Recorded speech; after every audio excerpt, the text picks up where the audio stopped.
कैलाश संहिता अध्याय 1 से 11 ऋषियों का सूत जी से तथा वामदेव जी का स्कंद से प्रश्न प्रणवार्थ निरूपण के लिए अनुरोध। जो प्रधान प्रकृति और पुरुष के नियंता और सृष्टि पालन और संहार के कारण है, उन पार्वती सही शिव को उनके पार्षदों और पुत्रों के साथ प्रणाम है। ऋषि बोले, सूत जी, हमने अनेक आख्यानों से युक्त परम मनोहर उमा संहिता सुनी। अब आप शिव तत्व का ज्ञान बढ़ाने वाले कैलाश संहिता का वर्णन कीजिए। व्यास जी ने कहा, पुत्रों, शिव तत्व का प्रतिपादन करने वाली दिव्य कैलाश संहिता का वर्णन करता हूँ, तुम प्रेम पूर्वक सुनो। तुम्हारे प्रति स्नेह होने के कारण ही मैं तुम्हें ये प्रसंग सुना रहा हूँ। इतना कहकर व्यास जी ने काशी में मुनियों के साथ सूत जी के संवाद, व्यास मुनि संवाद, शिव पार्वती संवाद, शिव जी के द्वारा पार्वती के प्रति संन्यास पद्धति, संन्यासाचार, संन्यास मंडल, संन्यास पद्धति, न्यास, वर्ण पूजन, प्रणवार्थ पद्धति आदि प्रसंगों का वर्णन करके पुनः ऋषिगण तथा सूत जी के मिलन एवं संवाद की अवतारणा करते हुए सूत जी के प्रति ऋषियों को प्रश्न का यूं वर्णन किया। ऋषि बोले, महाभाग सूत जी, आप हमारे श्रेष्ठ गुरु हैं। यदि आपका हम पर अनुग्रह हो तो हम आपसे एक प्रश्न पूछते हैं। श्रद्धालु शिष्यों पर आप जैसे गुरुजन सदा स्नेह रखते हैं, इस बात को आपने इस समय हमें प्रत्यक्ष दिखा दिया। मुने विराजा होम के समय पहले आपने जो वामदेव का मत सूचित किया था, उसे हमने विस्तार पूर्वक नहीं सुना। अब हम बड़े आदर और श्रद्धा के साथ उसे सुनना चाहते हैं। कृपा सिंधु, आप प्रसन्नता पूर्वक उसका वर्णन करें। ऋषियों की यह बात सुनकर सूत के शरीर में रोमांच हो आया। उन्होंने गुरु के भी परम उत्कृष्ट गुरु महादेव जी को, त्रिभुवन जननी महादेवी उमा को तथा गुरु व्यास को भी भक्ति पूर्वक नमस्कार करके मुनियों को आह्लादित करते हुए गंभीर वाणी में इस प्रकार कहा। सूत जी बोले, मुनियों, तुम्हारा कल्याण हो, तुम सब लोग सदा सुखी रहो। महाभाग महात्माओं, तुम भगवान शिव के भक्त तथा दृढ़ता पूर्वक व्रत का पालन करने वाले हो। ये निश्चित रूप से जानकर ही मैं तुम लोगों के समक्ष इस विषय का प्रसन्नता पूर्वक वर्णन करता हूँ। ध्यान देकर सुनो। पूर्व काल के रथंतर कल्प में महामुनि वामदेव माता के गर्भ से बाहर निकलते शिव तत्व के ज्ञाताओं में सर्वश्रेष्ठ माने जाने लगे। वे वेदों, आगमों, पुराणों तथा अन्य सब शास्त्रों के भी तात्विक अर्थ को जानने वाले थे। देवता, असुर तथा मनुष्य आदि जीवों के जन्म कर्मों का उन्हें भली भांति ज्ञान था। उनका संपूर्ण अंग भस्म लगाने से उज्जवल दिखाई देता था। उनके मस्तक पर जटाओं का समूह शोभा देता था।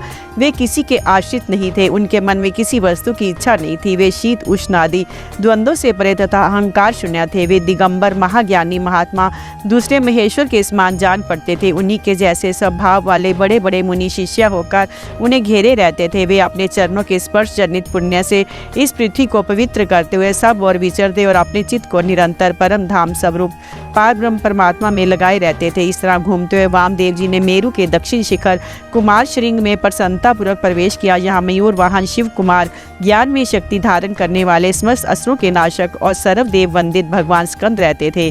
उनके साथ उनकी शक्तिभूता गज्जावली भी थी। वहाँ स्कंद सर के नाम से प्रसिद्ध एक सरोवर था, जो समुद्र के समान अगाध एवं विशाल दिखाई देता था।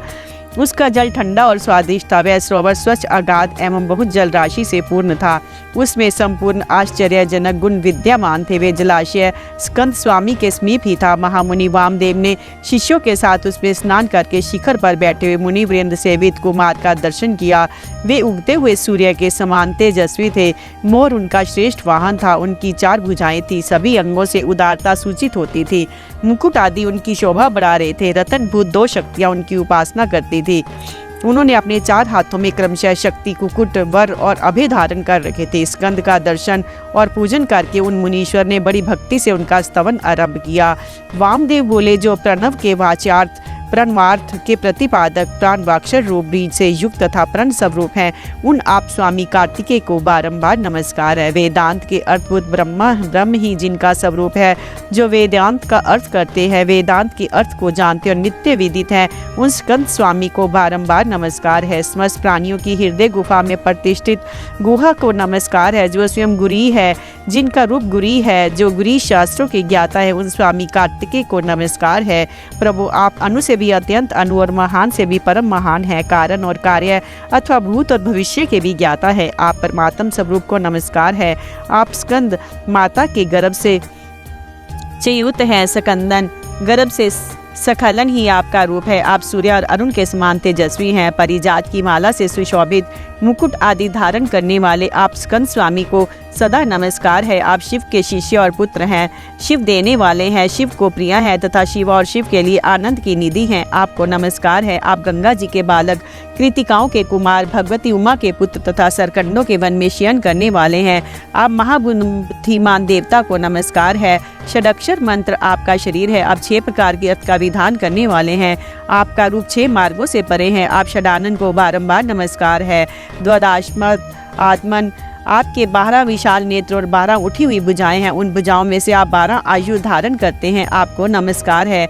आप चतुर्भुज रूपधारी, शांत तथा 4 भुजाओं में क्रमशः शक्ति, कुकुट, वर और अभय धारण करते हैं। आप असुर विदारण देव को नमस्कार है। आपका वक्ष सर गजावली के कुचों में लगी हुई कुमकुम से अंकित है। अपने छोटे भाई गणेश जी की आनंदमयी महिमा सुनकर आप ही मन आनंदित होते हैं। आपको नमस्कार है। ब्रह्मा आदि देवता, मुनि और किन्नर गणों से गाई जाने वाली गाथा विशेष के द्वारा जिनके पवित्र कीर्ति धाम का चिंतन किया जाता है, उन आप स्कंद को नमस्कार है। देवताओं के निर्मल किरीट को विभूषित करने वाली पुष्पमालाओं से आपके मनोहर चरणार बिंदों की पूजा की जाती है। आपको नमस्कार है। जो वामदेव द्वारा वर्णित इस दिव्य स्तोत्र का पाठ या श्रवण करता है, वह परम गति को प्राप्त होता है। ये स्तोत्र बुद्धि को बढ़ाने वाला, शिव भक्ति की वृद्धि करने वाला, आयु, आरोग्य तथा धन की प्राप्ति कराने वाला, सदा संपूर्ण अभीष्ट को देने वाला है। वामदेव ने इस प्रकार देव सेनापति भगवान स्कंद की स्तुति करके 3 बार उनकी परिक्रमा की और पृथ्वी पर दंड की भांति गिरकर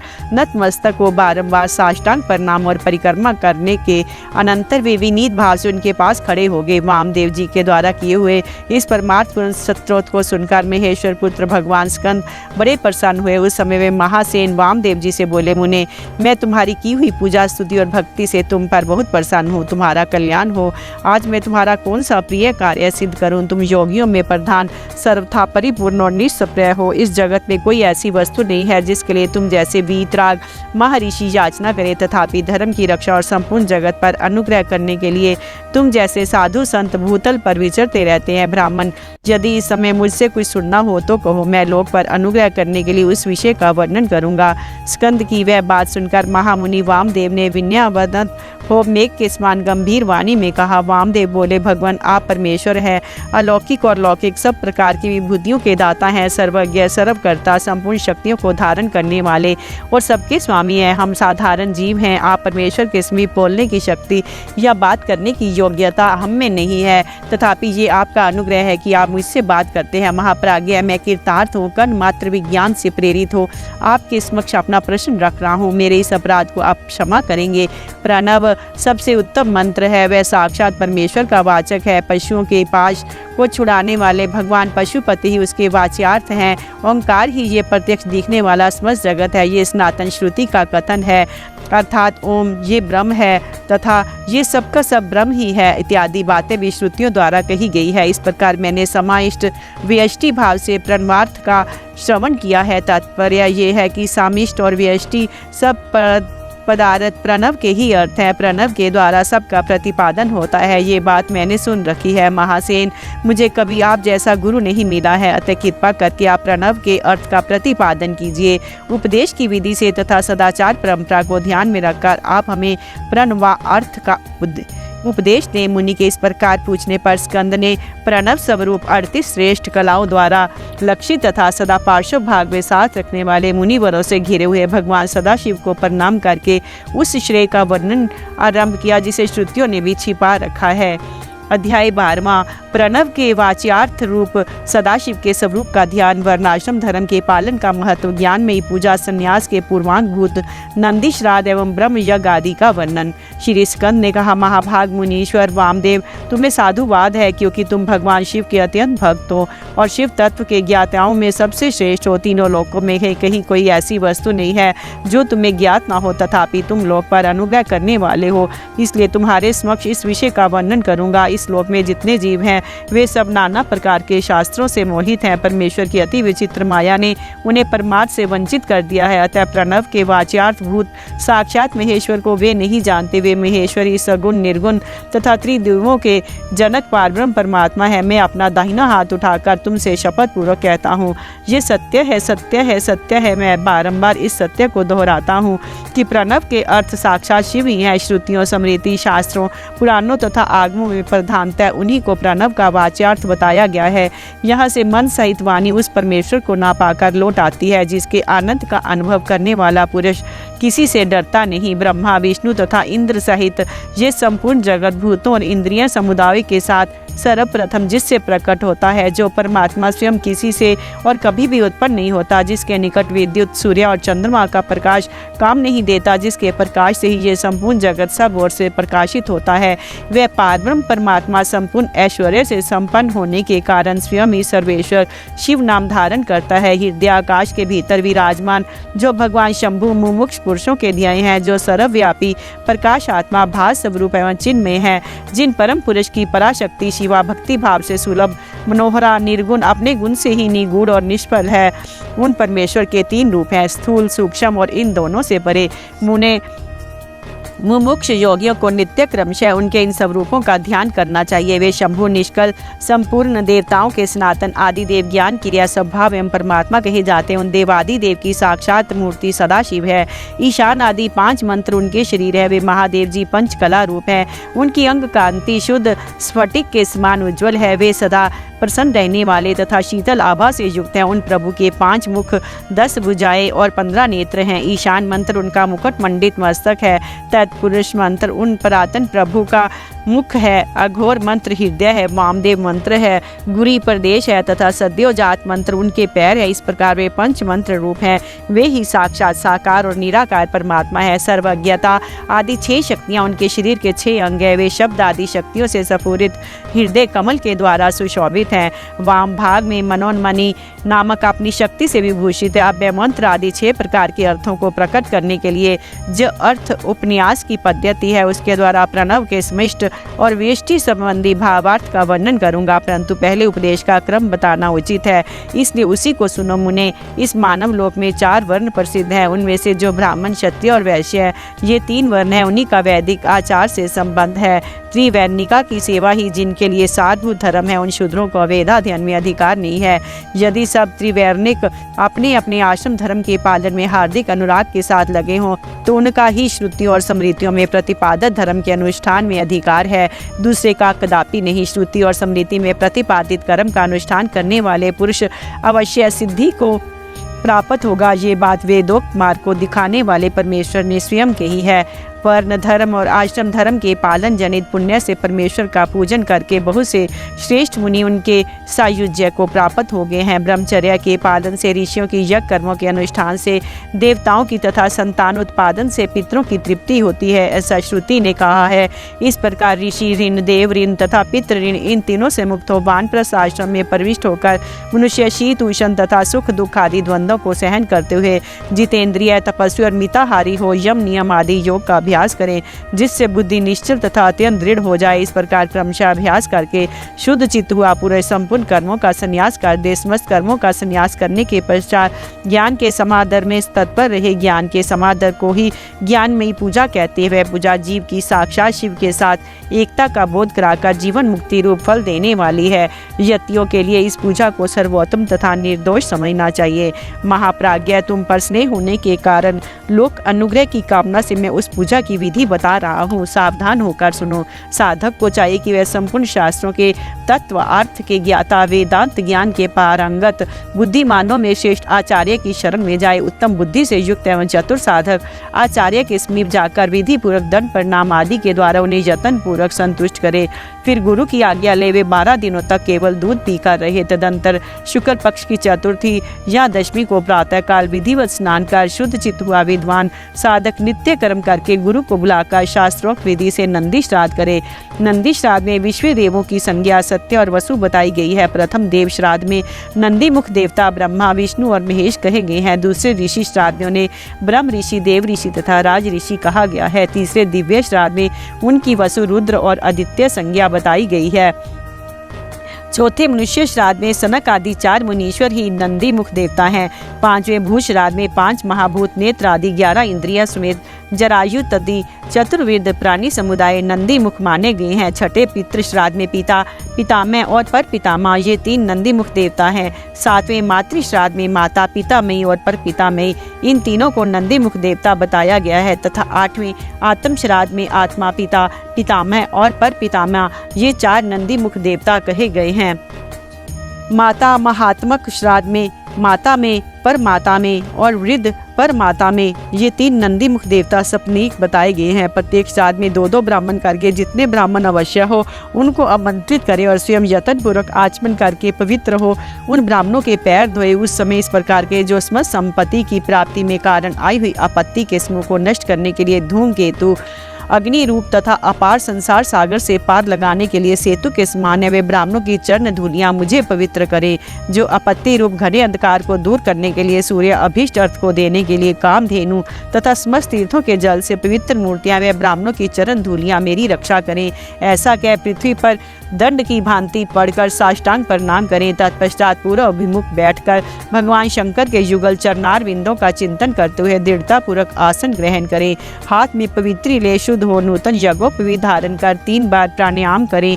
तदंतर तिथि आदि का स्मरण करके इस तरह संकल्प करें कि मेरे संन्यास का अंगभूत जो पहले विश्व देव का पूजन, फिर देवादि अष्टविधि श्राद्ध तथा अंत में माता में श्राद्ध है उसे आप लोगों की आज्ञा लेकर मैं पार्वण की विधि से संपन्न करूंगा। ऐसा संकल्प करके आसन के लिए दक्षिण दिशा से आरंभ करके उत्तरोत्तर कुशों का त्याग करे। तत्पश्चात आचमन करके खड़ा हो वर्णाक्रम का आरंभ करे। अपने हाथ में पवित्री धारण करके 2 ब्राह्मणों के हाथों का स्पर्श करते हुए इस प्रकार कहे कि हम विश्वदेव श्राद्ध के लिए आप दोनों का वर्ण करते हैं। आप दोनों नंदी श्राद्ध में अपना समय देने की कृपा करें। इतना सभी श्राद्धों के ब्राह्मणों के लिए कहे। सर्वर्थ ब्राह्मण वरण की विधि का यही क्रम है। इस प्रकार वरण का कार्य पूरा करके 10 मंडलों का निर्माण करें। उत्तर से आरंभ करके 10 मंडलों का अक्षत से पूजन करके उनमें क्रमशः ब्राह्मणों को स्थापित करें। फिर उनके चरणों पर भी अक्षत आदि चढ़ाएं। तदंतर संबोधन पूर्वक विश्व देव आदि नामों का उच्चारण करें और पुष्प, अक्षत एवं जल से कहकर पाद्य निवेदन करे। इस प्रकार पाद्य देकर स्वयं भी अपना पैर धोने और उत्तर विमुख हो आचमन करके एक श्राद्ध के लिए जो 2-2 ब्राह्मण कल्पित हुए हैं उन सबको आसनों पर बिठाएं तथा ये कहें विश्व देवे स्वरूप ब्राह्मण के लिए ये आसन समर्पित है। ये कह कुश आसन दे स्वयं भी हाथ में कुश लेकर आसन पर स्थित हो जाएं। इसके बाद कहें कि नंदी मुख श्राद्ध में विश्व देव के लिए आप दोनों क्षण समय प्रदान करें।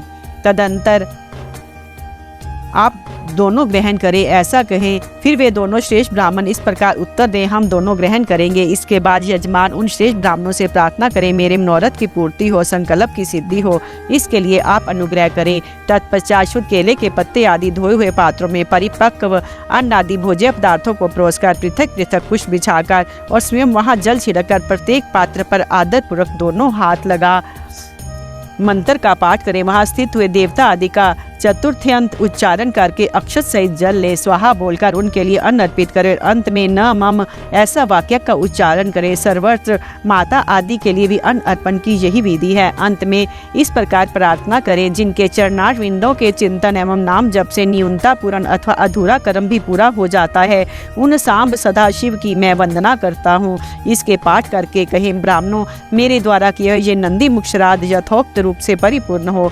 ये आप कहें। ऐसी प्रार्थना के साथ उन श्रेष्ठ ब्राह्मणों को प्रसन्न करके उनका आशीर्वाद लें और अपने हाथ में लिया हुआ जल छोड़ दें। फिर पृथ्वी पर दंड की भांति गिरकर प्रणाम करें और उठकर ब्राह्मणों से कहें ये अन्न अमृत रूप हो। फिर उदार चेता साधक हाथ जोड़ अत्यंत प्रसन्नता पूर्वक प्रार्थना करें। श्री रुद्र सूक्त का चमक अध्याय सहित पाठ करें। पुरुष सूक्त की विधिवत आवृत्ति करें। मन में भगवान सदाशिव का ध्यान करते हुए इत्यादि 5 मंत्रों का जप करें। जब ब्राह्मण लोग भोजन कर चुके तब रुद्र सूक्त का पाठ समाप्त कर क्षमा प्रार्थना पूर्वक उन ब्राह्मणों को पुनः मंत्र पढ़कर उत्तरापोषण के लिए जल दे। तदंतर हाथ पैर धो आचमन करके पिंडदान के स्थान पर जाए। वहाँ पूर्व अभिमुख बैठकर मौन भाव से 3 बार प्राणायाम करें। इसके बाद मैं नंदी मुख श्राद्ध का अंगभूत पिंडदान करूंगा।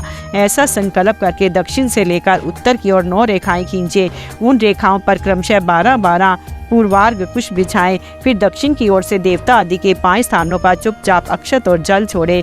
पितृवर्गीय 3 स्थानों पर क्रमशः अक्षत जल छोड़कर 9वें माता महादि के स्थान पर भी मार्जन करें।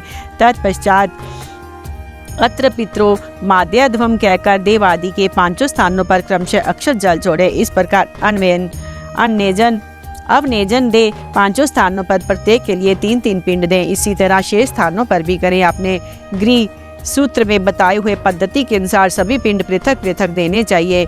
फिर पितरों के साथ बुनने के लिए जल अक्षत अर्पित करें। तत्पश्चात अपने हृदय कमल में सदाशिव देव का ध्यान करें और पूर्वोक्त श्लोक का पुनः पाठ करके ब्राह्मणों को नमस्कार पूर्वक यथाशक्ति दक्षिणा दे। फिर त्रुटियों के लिए क्षमा प्रार्थना करके देवता पितरों का विसर्जन करें। पिंडों का उत्सर्ग करके उन्हें गौओं को खाने के लिए दें अथवा जल में डाल दें। तत्पश्चात पुण्यावाचन करके स्वजनों के साथ भोजन करें। दूसरे दिन प्रातः काल उठकर शुद्ध बुद्धि वाला साधक उपवास पूर्वक व्रत रखे। कांख और उपस्थ के बालों को छोड़कर शेष सभी बाल मुंडवा दे, परंतु शिखा के साथ 8 बाल अवश्य बचा लें। फिर स्नान करके धुले हुए वस्त्र पहनकर शुद्ध हो 2 बार आचमन करके मौन हो विधिवत भस्म धारण करें। पुण्यावाचन करके उससे अपने आप का प्रोक्षण कर बाहर भीतर से शुद्ध हो। होम द्रव्य और आचार्य की दक्षिणा के द्रव्य को छोड़कर शेष सभी द्रव्य महेश्वर अर्पण बुद्धि से ब्राह्मणों और विशेषतः शिव भक्तों को बांट दें। तदंतर गुरु रूपधारी शिव के लिए वस्त्र आदि की दक्षिणा दें। पृथ्वी पर दंडवत प्रणाम करके डोरा, कौपीन, वस्त्र तथा दंड आदि जो धोकर पवित्र किए गए हों धारण करें। तदंतर होम द्रव्य और समिधा आदि लेकर समुद्र या नदी के तट पर, पर्वत पर, शिवालय में, वन में अथवा गौशाला में किसी उत्तम स्थान का विचार करके वहां बैठ जाओ और आचमन करके पहले मानसिक जप करें। फिर ओम नमो ब्राह्मणे इस मंत्र का 3 बार जप करके अग्नि मीठे पुरोहितम इस मंत्र का पाठ करें। इसके बाद तत्पश्चात इन सबका पाठ करें। तदंतर यथासंभव वेद पुराण आदि का स्वाध्याय करें।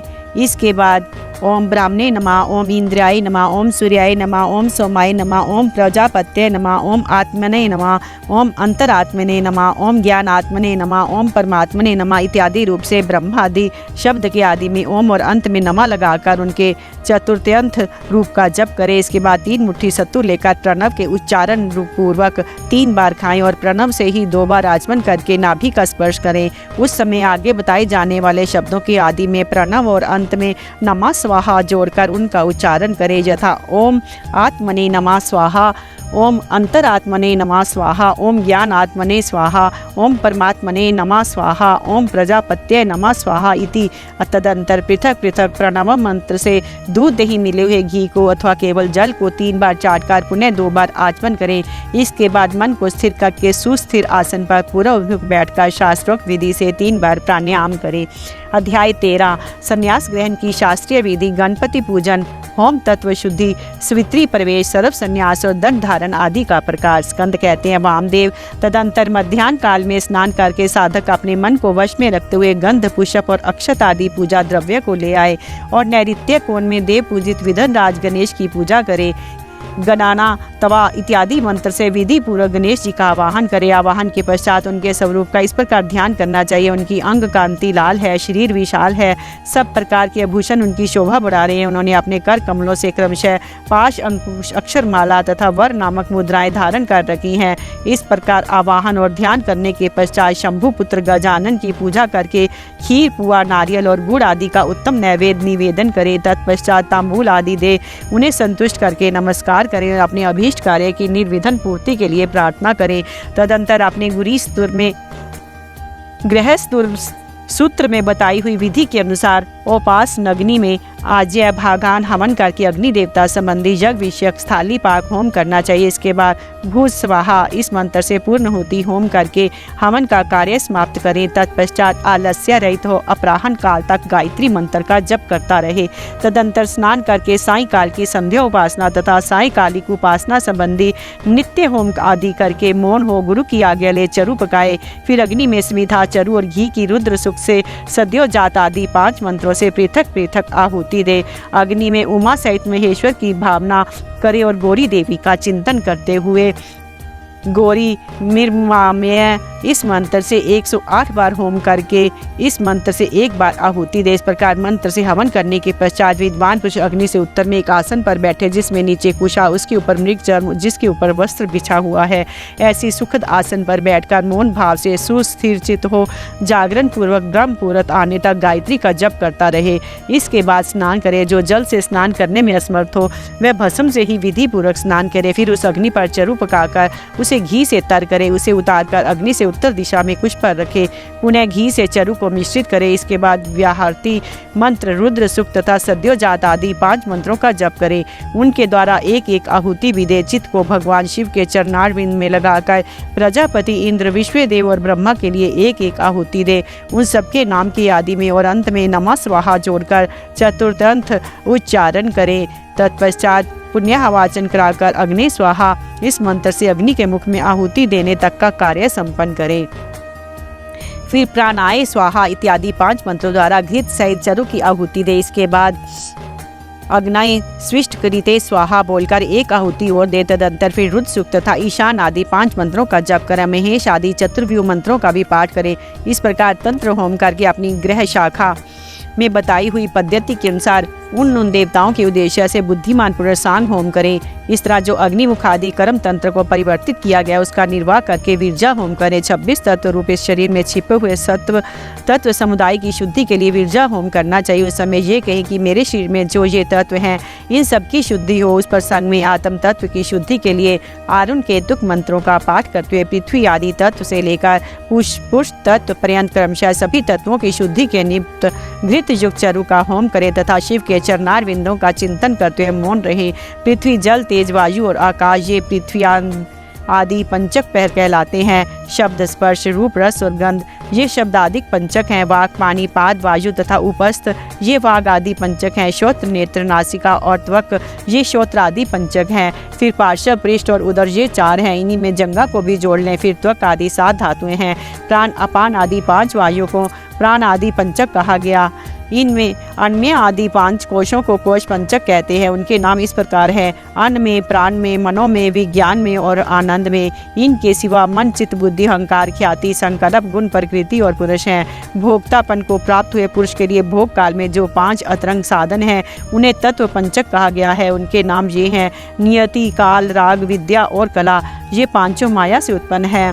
इस श्रुति में प्रकृति ही माया कही गई है। उसी से ये तत्व उत्पन्न हुए हैं, इसमें संशय नहीं है।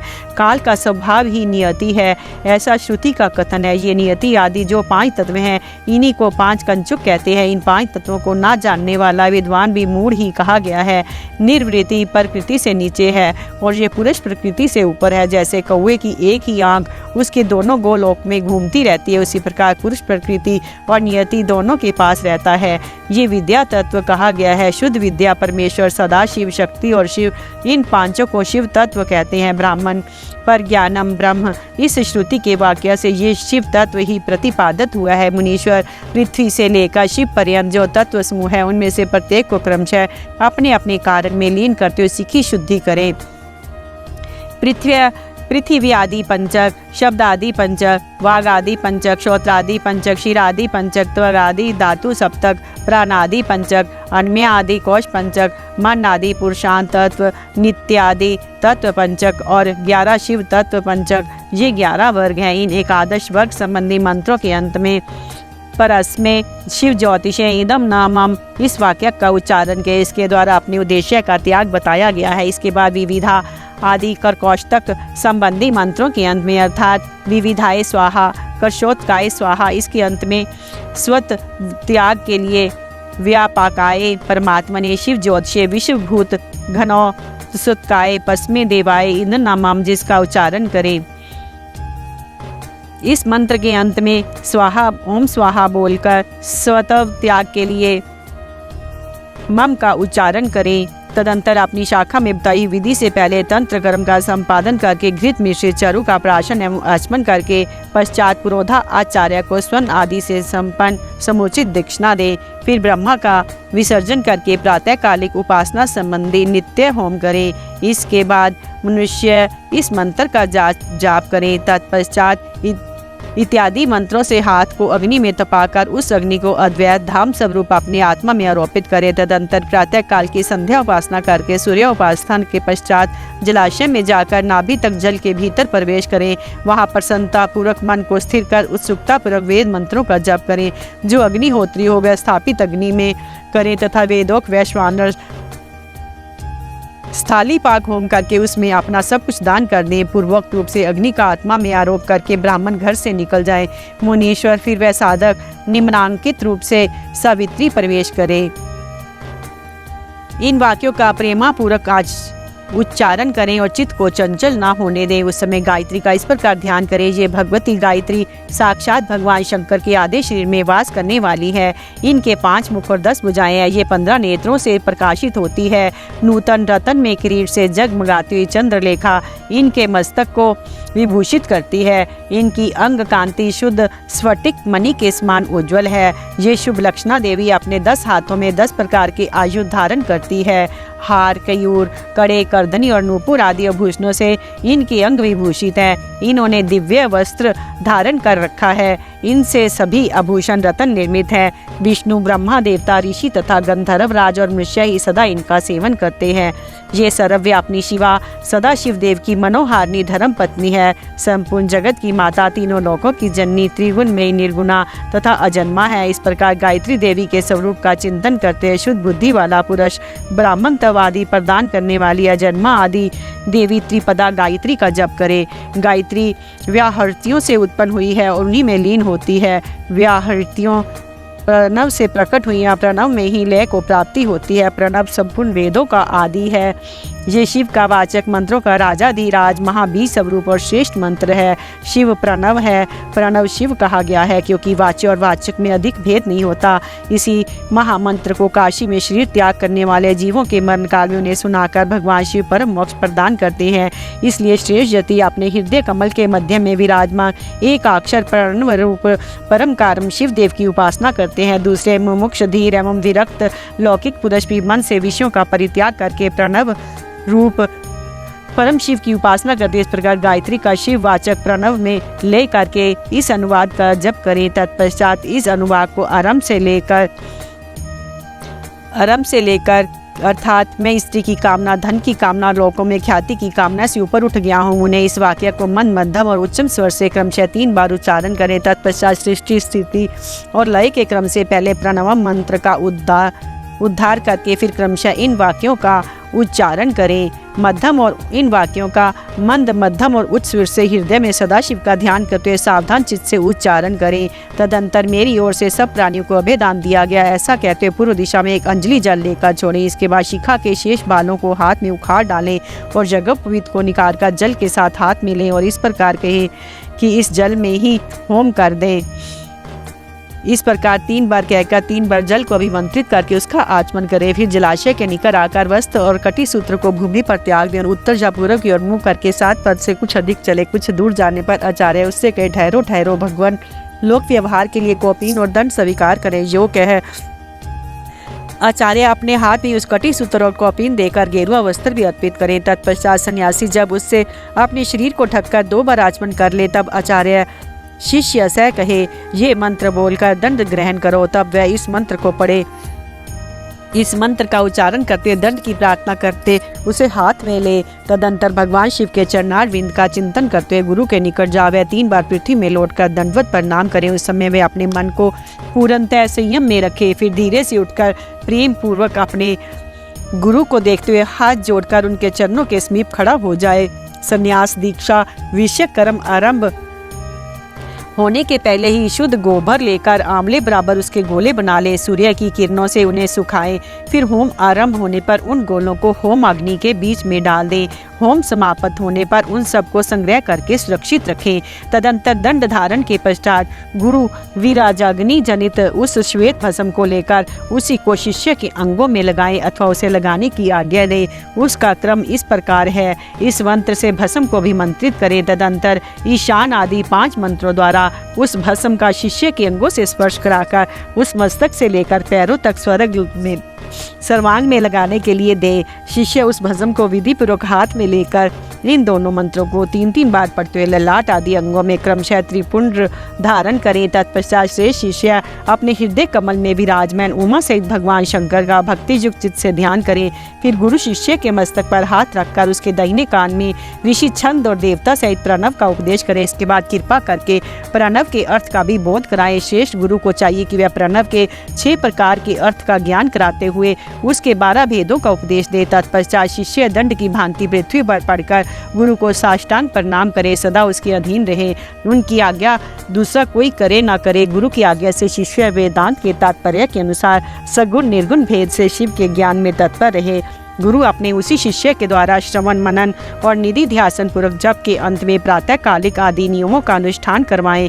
कैलाश प्रस्तर नामक मंडल के शिव के द्वारा प्रतिपादित मार्ग के अनुसार शिष्य वहीं रहकर शिव पूजन करे। यदि गुरु के आदेश के अनुसार वे प्रतिदिन वहीं रहकर मंगल में देवता शिव की पूजा करने में असमर्थ हो तो उनसे अर्घा सहित स्फटिक में शिवलिंग ग्रहण कर ले। कहीं भी रहकर नित्य उसका पूजन किया करे। वह गुरु के निकट शपथ खाते हुए इस तरह प्रतिज्ञा करे, मेरे प्राण चले जाएं ये अच्छा है, मेरा सिर काट लिया जाए ये भी अच्छा है, परंतु मैं भगवान त्रिलोचन की पूजा किए बिना कदापि भोजन नहीं कर सकता। ऐसा कहकर सुदृढ़ चित्त वाला शिष्य मन में शिव भक्ति के लिए गुरु के निकट 3 बार शपथ खाए। तभी से मन में उत्साह रखकर उत्तम भक्ति भाव से पंचावरण पूजन की पद्धति के अनुसार प्रतिदिन महादेव जी की पूजा करे। अध्याय 14 प्रणव के अर्थों का विवेचन। वामदेव जी बोले, भगवान षड्डानन संपूर्ण विज्ञान में अमृत के सागर समस्त देवताओं के स्वामी महेश्वर के पुत्र प्रण तार्तिक के भंजन कार्तिकेय, आपने कहा है कि प्रणव के 6 प्रकार के अर्थों का परिज्ञान अभीष्ट वस्तु को देने वाला है। ये 6 प्रकार के अर्थों का ज्ञान क्या है प्रभु? वह 6 प्रकार के अर्थ कौन कौन से हैं? उनका परिज्ञान क्या वस्तु है? उनके द्वारा प्रतिपाद्य वस्तु क्या है? और उन अर्थों का परिज्ञान होने पर कौन सा फल मिलता है? पार्वती नंदन, मैंने जो बातें पूछी हैं उन सब का सम्यक रूप से वर्णन कीजिए। सुब्रह्मण्य स्कंद बोले, मुनि श्रेष्ठ, तुमने जो कुछ पूछा है उसे आदर पूर्वक सुनो। समाइष्ट और व्याष्टि भाव से महेश्वर का परिज्ञान है, प्रणव व अर्थ का परिज्ञान है। मैं इस विषय को विस्तार के साथ कहता हूँ। उत्तम व्रत का पालन करने वाले मुनीश्वर, मेरे इस प्रवचन से उन 6 प्रकार के अर्थों की एकता का भी बोध होगा। पहला मंत्र रूप अर्थ है, दूसरा यंत्र भावित अर्थ है, तीसरा देवता बोधक अर्थ है, चौथा प्रपंच रूप अर्थ है, 5वां अर्थ गुरु के रूप को दिखाने वाला है, 6ठा अर्थ शिष्य के स्वरूप का परिचय देने वाला है। इस प्रकार ये 6 अर्थ बताए गए हैं। मुनिश्रेष्ठ, इन 6 अर्थों में जो मंत्र रूप अर्थ है उसको तुम्हें बताता हूँ। उसका ज्ञान होने मात्र से मनुष्य महाज्ञानी हो जाता है। प्रणव में वेदों ने 5 अक्षर बताए हैं। पहला आदि स्वर आ, दूसरा 5वां स्वर उ, तीसरा पंचम वर्ग का अंतिम अक्षर म, उसके बाद चौथा अक्षर बिंदु और 5वां अक्षर नाद। इनके स्वाद दूसरे वर्ण नहीं है। ये समाइष्ट रूप वेद आदि कहा गया है। नाद सब अक्षरों को समाइष्ट रूप है। बिंदु युक्त जो 4 अक्षर हैं वे व्यष्टि रूप से शिववाचक प्रणव में प्रतिष्ठित हैं। विद्वन, अब यंत्र रूप या यंत्र भावित अर्थ सुनो। वह यंत्र ही शिवलिंग रूप में स्थित है। सबसे नीचे पीठ लिखें, इसके ऊपर पहला स्वर आकार लिखें, उसके ऊपर उकार अंकित करें और उसके भी ऊपर वर्ग का अंतिम अक्षर मकार लिखें। मकार के ऊपर अनुस्वार और उसके भी ऊपर अर्धचंद्राकार नाद अंकित करें। इस तरह यंत्र के पूर्ण होने पर साधक का संपूर्ण मनोरथ सिद्ध होता है। इस प्रकार यंत्र लिखकर उस प्रणव से ही वेष्टित करें। उस प्रणव से ही प्रकट होने वाले नाद के द्वारा नाद का अवसान समझे। मुने, अब मैं देवता रूप तीसरे अर्थ को बताऊंगा जो सर्वत्र गूढ़ है। वामदेव, तुम्हारे स्नेहवश भगवान शंकर के द्वारा प्रतिपादित उस अर्थ को मैं तुमसे वर्णन करता हूँ। यहाँ से आरंभ करके तक जो 5 मंत्र हैं, श्रुति ने प्रणव को इन सब का वाचक कहा है। इन्हें ब्रह्म रूपी 5 सूक्ष्म देवता समझना चाहिए। इन्हीं का शिव की मूर्ति के रूप में भी विस्तार पूर्वक वर्णन है। शिव का वाचक मंत्र शिव मूर्ति का भी वाचक है, क्योंकि मूर्ति और मूर्तिमान में अधिक भेद नहीं है। इस श्लोक में आरंभ करके पहले इन मंत्रों द्वारा शिव के विग्रह का प्रतिपादन किया जा चुका है। अब इनके 5 मुखों का वर्णन सुनो। पंचम मंत्र को आदि मानकर वहाँ से लेकर ऊपर के मंत्र तक क्रमशः एक चक्र में अंकित करें। फिर ईशान मंत्र तक क्रमशः उसी चक्र में अंकित करें। ये ही 5 भगवान शिव के 5 मुख बताए गए हैं। पुरुष से लेकर सद्योजात तक को जो ब्रह्म रूप 4 मंत्र हैं वे ही महेश्वर देव के चतुर्व्यूह पद पर प्रतिष्ठित हों। ईशान मंत्र सद्योजात आदि 5 मंत्रों का समाइष्ट रूप है। मुने, पुरुष से लेकर सद्योजात तक को जो 4 मंत्र है वे ईशान देव के व्यष्टि रूप हैं। इस अनुग्रह में चक्र कहते हैं। यही पंचार्थ का कारण है। ये सूक्ष्म निर्विकार अनामय पारब्रह्म स्वरूप है। अनुग्रह भी 2 प्रकार का है। एक तो तिरोभाव आदि 5 कृत्यों के अंतर्गत है, दूसरा जीवों का कार्यकरण आदि के बंधनों से मुक्ति देने में समर्थ है। ये दोनों प्रकार का अनुग्रह सदाशिव का ही द्विविध कृत्य कहा गया है। मुने अनुग्रह में सृष्टि आदि कृत्यों का योग होने से भगवान शिव के 5 कृत्य माने गए हैं। इन 5 कृत्यों में भी सद्योजात आदि देवता प्रतिष्ठित बताए गए हैं। वे 5 पारब्रह्म स्वरूप तथा सदा ही कल्याणदायक हैं। अनुग्रह में चक्र शांत्यतीत कला रूप है। सदा शिव से अधिष्ठ होने के कारण उसे परम पद कहते हैं। शुद्ध अंतःकरण वाले सन्यासियों को मिलने योग्य पद यही है। जो सदा शिव के उपासक हैं, जिनका चित्त प्रणव उपासना में संलग्न है, उन्हें भी इसी पद की प्राप्ति होती है। इसी पद को पाकर मुनीश्वर गण उन ब्रह्म रूपी महादेव जी के साथ प्रचुर दिव्य भोगों का उपभोग करके महाप्रलय काल में शिव की समता को प्राप्त हो जाते हैं। वे मुक्त जीव फिर कभी संसार सागर से नहीं गिरते। इस सनातन श्रुति ने इस अर्थ का प्रतिपादन किया है। शिव का ऐश्वर्य भी ये समाइष्ट रूप ही है। अर्थवेद की श्रुति भी कहती है कि वह संपूर्ण ऐश्वर्य से संपन्न है। संपूर्ण ऐश्वर्य प्रदान करने की शक्ति सदाशिव में ही बताई गई है। चमक अध्याय के पद से ये सूचित होता है कि शिव से बढ़कर दूसरा कोई पद नहीं है। ब्रह्म पंचक के विस्तार को ही परपंच कहते हैं। इन पंच ब्रह्म मूर्तियों से निर्वृत्ति आदि 5 कलाएं हुई हैं। वे सबकी सब सूक्ष्म भूत स्वरूपनी होने से कारण रूप से विख्यात हैं। उत्तम व्रत का पालन करने वाले वामदेव स्थूल रूप में प्रकट जो ये जगत प्रपंच है, इसको जिसने 5 रूपों द्वारा व्याप्त कर रखा है, वह ब्रह्मा अपने उन 5 रूपों के साथ ब्रह्म पंचक नाम धारण करता है। मुनि श्रेष्ठ, पुरुष, श्रोत्र, वाणी, शब्द और आकाश, इन 5 को ब्रह्मा ने ईशान रूप से व्याप्त कर रखा है। मुनीश्वर प्रकृति, त्वचा, पानी, स्पर्श और वायु, इन 5 को ब्रह्मा ने ही पुरुष रूप से व्याप्त कर रखा है। अहंकार, नेत्र, वैर, रूप और अग्नि, ये 5 अघोर रूपी ब्रह्म से व्याप्त हैं। बुद्धि, रसना, पायु, रस और जाल, ये वामदेव रूपी ब्रह्मा से नित्य व्याप्त रहते हैं। मन, नासिका, उपस्थ, गंध और पृथ्वी, ये 5 सद्योजात रूपी ब्रह्म से व्याप्त हैं। इस प्रकार ये जगत 5 ब्रह्म स्वरूप है। यंत्र रूप से बताया गया जो शिववाचक प्रणव है, वह नाद पर्यंत 5 वर्णों का समाइष्ट रूप है तथा बिंदु युक्त जो 4 वर्ण हैं, वे प्रणव के व्यष्टि रूप हैं। शिव के उपदेश किए हुए मार्ग से उत्कृष्ट मंत्राधिराज शिव रूपी प्रणव का पूर्वोक्त यंत्र रूप से चिंतन करना चाहिए। अध्याय 15वां, अध्याय 16वां। शैव दर्शन के अनुसार शिव तत्व, जगत प्रपंच और जीव तत्व के विषय में विशद विवेचन और शिव से जीव और जगत की अभिन्नता का प्रतिपादन। तदंतर उत्तम शेष पद्धति का वर्णन करके सृष्टि, स्थिति और संहार सबको शक्तिमान शिव की लीला बतलाते हुए वामदेव के जी के द्वारा पूछने पर स्कंद ने कहा, मुने, कर्मा अस्तित्व से लेकर जो विस्तृत शास्त्रवाद है, अर्थात कर्म सत्ता के प्रतिपादक कर्म फलवाद से आरंभ करके शास्त्रों में जो विविध विषयों का विशद विवेचन है, वह ज्ञान प्रदान करने वाला है। अतः ज्ञानवान पुरुष को विवेक पूर्वक इसका श्रवण करना चाहिए। तुमने जिस शिष्यों का उपदेश किया है, उसमें से कौन तुम्हारे समान है? वे अधम शिष्य आज भी अन्य शास्त्रों में भटक रहे हैं, अनीश्वरवादी दर्शनों के चक्र में पड़कर मोहित हो रहे हैं। 6 मुनियों ने उन्हें शाप दे रखा है, क्योंकि पहले वे शिव की निंदा किया करते थे। अतः उनकी बातें नहीं सुननी चाहिए, क्योंकि वे अन्यथावादी हैं। यहाँ 5 अवयवों से युक्त अनुमान के प्रयोग के लिए भी अवकाश है ही। उत्तम व्रत का पालन करने वाले वामदेव जैसे धूम का दर्शन होने से लोग अनुमान द्वारा पर्वत पर अग्नि की सत्ता का प्रतिपादन करते हैं, उसी प्रकार इस प्रत्यक्ष परपंच के दर्शन रूप हेतु का अवलंबन करके परमेश्वर परमात्मा को जाना जा सकता है। इसमें संशय नहीं है। ये विश्व स्त्री पुरुष स्वरूप है, ऐसा प्रत्यक्ष ही देखा जाता है। 6 कोश रूप जो शरीर है, उसमें आदि के 3 माता के अंश से उत्पन्न हुए हैं और अंतिम 3 पिता के अंश से, ये श्रुति का कथन है। इस प्रकार सभी शरीरों में स्त्री पुरुष भाव को जानने वाले लोग हैं। मुने विद्वानों में परमात्मा में भी स्त्री पुरुष भाव को जाना है। श्रुति कहती है, पारब्रह्म परमात्मा सत्य, चित्त और आनंद रूप है। असत प्रपंच को निवृत्त करने वाला शब्द सद्रूप कहा जाता है। चित्त शब्द से जड़ जगत की निवृत्ति की जाती है। यद्यपि सत्य शब्द तीनों लोगों में विद्यमान है, तीनों लिंगों में विद्यमान है, तथापि यहाँ पारब्रह्म परमात्मा के अर्थ में पुल्लिंग सत्य शब्द को ही ग्रहण करना चाहिए। वह सत्य शब्द का ही वाचक है। सन्न शब्द स्वरूप से प्रकाश का वाचक है। परमात्मा जो स्वतः या प्रकाश रूपता है, वह उसके पुरुष भाव को सूचित करती है।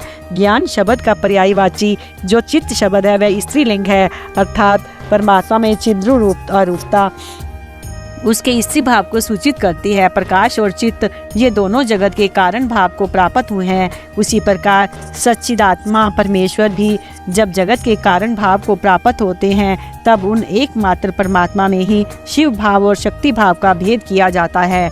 जब तेल और बत्ती में मलिनता होती है तब उसके प्रकाश में भी मलिनता आ जाती है। सीता की आग आदि में अशिवता और मलिनता स्पष्ट देखी जाती है। अतः मलिनता आदि आरोपित वस्तु है। इसका निवर्तक होने के कारण परमात्मा के शिव तत्व का ही श्रुति के द्वारा प्रतिपादन किया गया है। जीव के आश्रित जो इच्छा शक्ति है वह सदा दुर्बल होती है। उसकी निवृत्ति के लिए ही परमात्मा ने सार्वकालिक सर्वशक्तिमता विद्यमान है, ईश्वर बलवान है, शक्तिमान है, ये व्यवहार देखा जाता है। महामुने वामदेव लोक और वेद में भी सदा ही परमात्मा की शिव रूपता और शक्ति रूपता का साक्षात कराया गया है। शिव और शक्ति के संयोग से निरंतर आनंद प्रकट रहता है। अतः मुने उस आनंद को प्राप्त करने के उद्देश्य से ही पाप रहित मुनि शिव में मन लगाकर निरामय शिव को प्राप्त हुए हैं। उपनिषदों में शिव और शक्ति को ही सर्वात्मा एवं ब्रह्म कहा गया है।